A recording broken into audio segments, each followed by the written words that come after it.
perkenalkan saya Anissa bersama rekan saya Jahro. Kami dari mahasiswa STKIP Mansur sedang berada di SMP Negeri 4 Pandeglang untuk wawancara terkait dengan isu pendidikan untuk memenuhi mata kuliah atau tugas UAS pendidikan filsafat. Assalamualaikum Ibu. Waalaikumsalam, ada yang bisa saya bantu? Perkenalkan, saya Anissa bersama rekan saya Jahro. Kami dari mahasiswa STKIP Mansur. Izin mengganggu waktu Ibunya. Nah, tujuan kita kesini itu untuk mewawancara Ibu terkait dengan isu pendidikan yang terjadi di Pandeglang. Pertama-tama Ibu izin perkenalan dulu Ibu. Baik teh. Assalamualaikum warahmatullahi wabarakatuh. Perkenalkan, nama saya Yati Suryati, SPD MPD. Saya Kepala Sekolah SMP Negeri 4 Pandeglang. Apa yang bisa saya bantu teh? Ibu terkait dengan pendidikan ya Bu ya. Betul. Nah, sistem pendidikan di Pandeglang itu sudah efektif atau memadai Bu?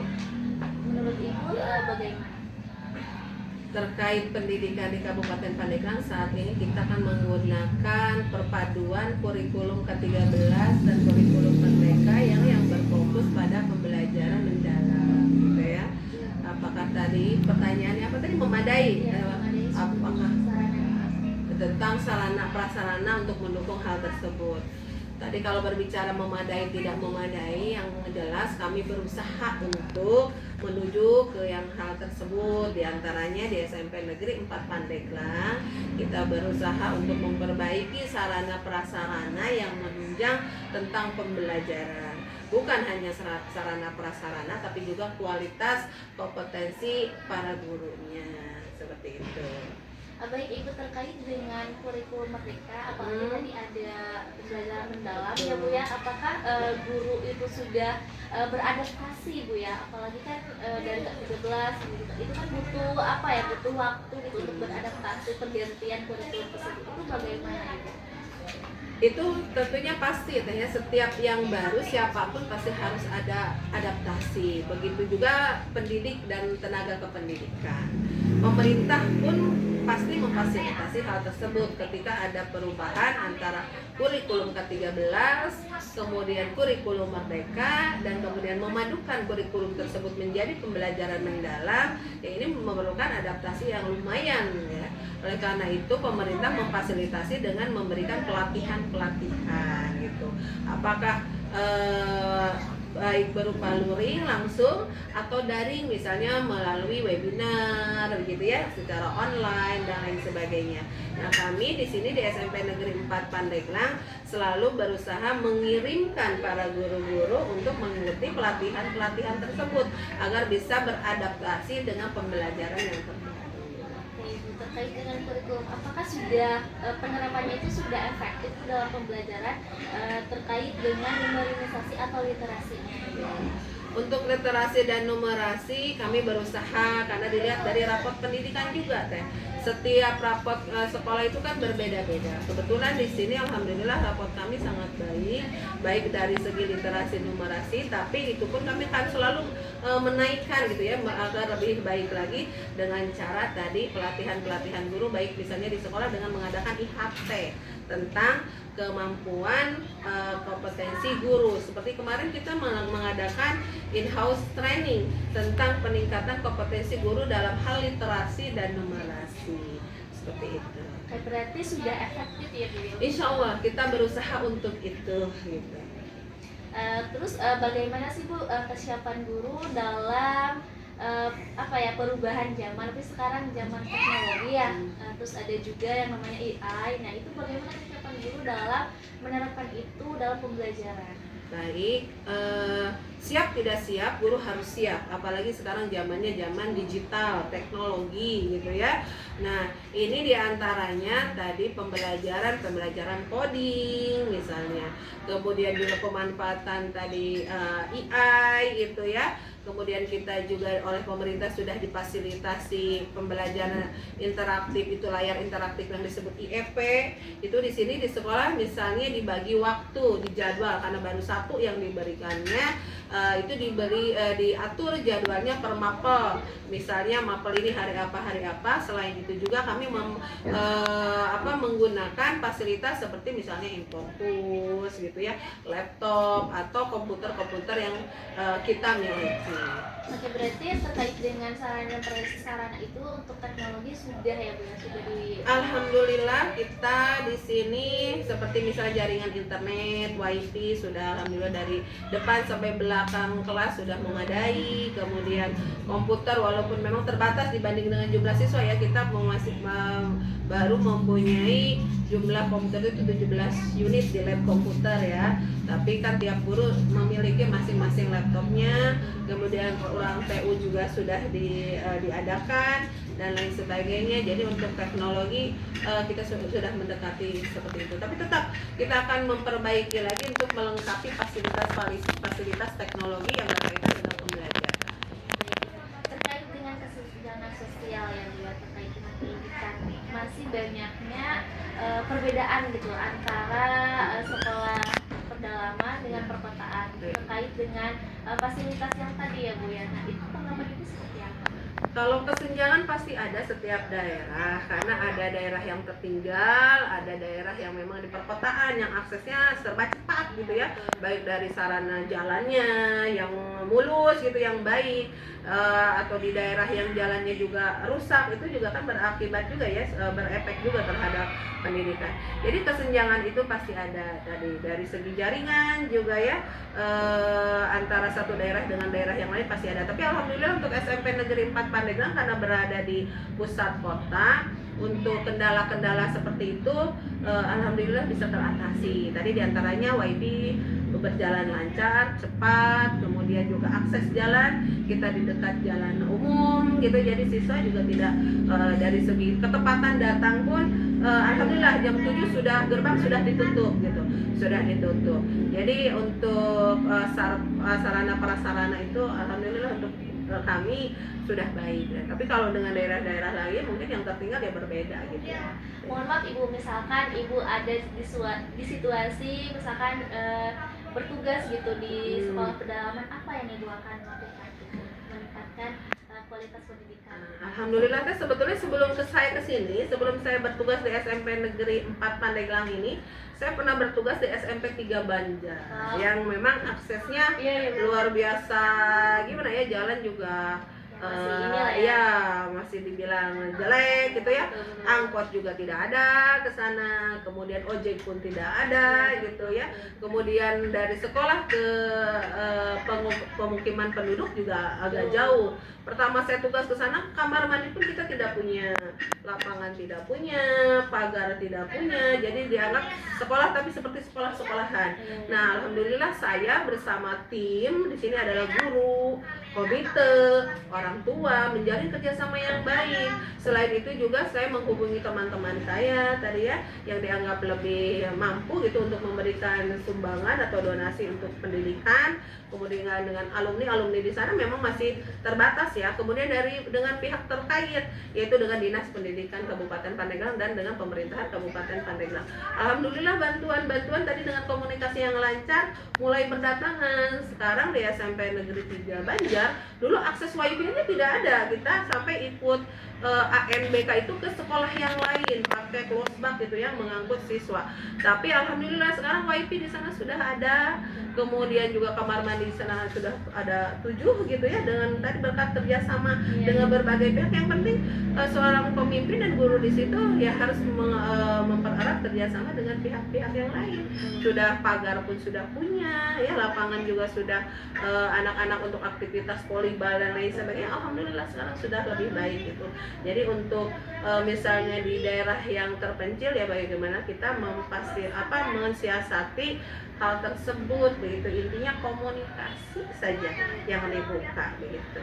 Baik Ibu, dalam proses pembelajaran kendala apa sih Ibu yang sering terjadi dan sistem pendidikan mudah terjadi Jadi gitu. Dan kendalanya itu apa yang ibu akan hadapi? Nah, untuk kendala itu pasti ada ya, baik siswa, guru, terutama sekarang siswa itu di mana mereka tidak fokus belajar, misalnya di antaranya karena sudah terkontaminasi oleh gawai ya. Jadi anak-anak lebih tertarik belajar dengan gawai atau memegang gawai gitu dibanding memperhatikan gurunya dalam pembelajaran, mudah bosan dan lain sebagainya. Kemudian kendala guru, administrasi yang banyak ya, belum mereka harus mengajar atau dalam pembelajaran mereka juga harus membuat administrasi gitu kan, yang seperti itu, atau beberapa pelatihan yang kurang memadai itu. Jadi itu kendalanya seperti itu. Oke, untuk menghindari kendala itu apa Bu yang akan ibu lakukan?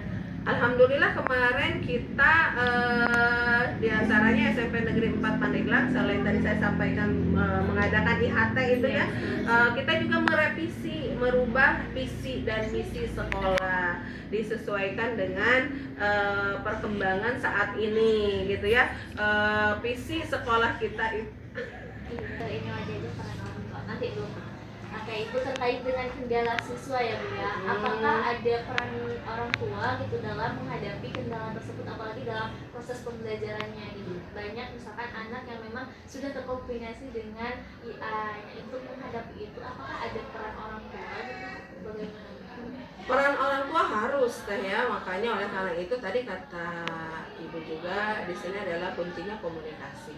Oleh karena itu pihak sekolah selalu menjalin komunikasi yang baik dengan para orang tua gitu ya. Bukan hanya itu tapi juga dengan komite dan masyarakat sekitar. Ketika ada siswa yang bermasalah atau berprestasi, kami akan selalu melaporkan perkembangan siswa itu kepada orang tua. Di sini pun kita selalu ada pertemuan rutin antara orang tua dengan pihak sekolah gitu tentang perkembangan yang sudah dilalui oleh para murid atau pada anak-anaknya. Jadi itu harus di sini peran yang paling efektif itu biasanya dimulainya oleh para wali kelasnya dulu. Wali kelasnya dulu yang membimbing mereka begitu, kemudian baru dibicarakan dengan sekolah besarnya gitu.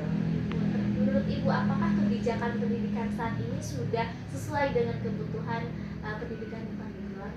Ya, kebijakan masalah pembelajaran mendalam. Ya. Kalau pembelajaran mendalam saya sih lebih cenderung setuju ya, karena di situ kan ada tentang kesadaran ya, kemudian ada menyenangkan, ada bermakna. Memang pembelajaran jangan hanya ke teks aja, Ya, tapi bagaimana murid itu dia sadar yang akan diberikan oleh guru itu seperti apa. Kemudian pembelajarannya bermakna dan memang harus menyenangkan sehingga siswa atau murid ini dalam pembelajaran mereka tidak bosan, apalagi bersaing dengan gadget kan ya, dengan gadget sebetulnya, karena mereka lebih tertariknya bermain gadget dibandingkan sekolah yang konvensional. Kalau cara gurunya mengajarnya konvensional seperti ceramah aja gitu ya, ya itu membuat murid-murid juga akan lebih bosan seperti itu. Baik Ibu, terkait dengan untuk meningkatkan pendidikan khususnya di Pandeglang, apa sih Bu saran Ibu gitu sebagai kepala sekolah? Ya, diantaranya kita harus mengenal tentang seluk-beluk sekolah misalnya gitu ya, seperti yang tadi saya katakan di SMP Negeri 4 Pandeglang kemarin kita merevisi atau merubah visi dan misi. Dan merubah visi misi itu juga bukan hanya dilakukan oleh saya sebagai kepala sekolah, tapi ini dengan berbagai pihak, yaitu dengan guru, kemudian dengan komite, orang tua siswa, dan dengan muridnya itu sendiri. Jadi kita yang pertama itu bertanya atau seperti membuat survei kepada orang tua, mereka itu sebetulnya yang dibutuhkan untuk anak-anak itu seperti apa, seperti itu. Dan anak-anak juga ditanya ingin harapan mereka itu dari sekolah itu seperti apa. Nah setelah itu kami berembuk dengan para guru, mau seperti apa nih sekolah, mau dibawa bagaimana nih sekolah untuk menghadapi tantangan ke depannya gitu.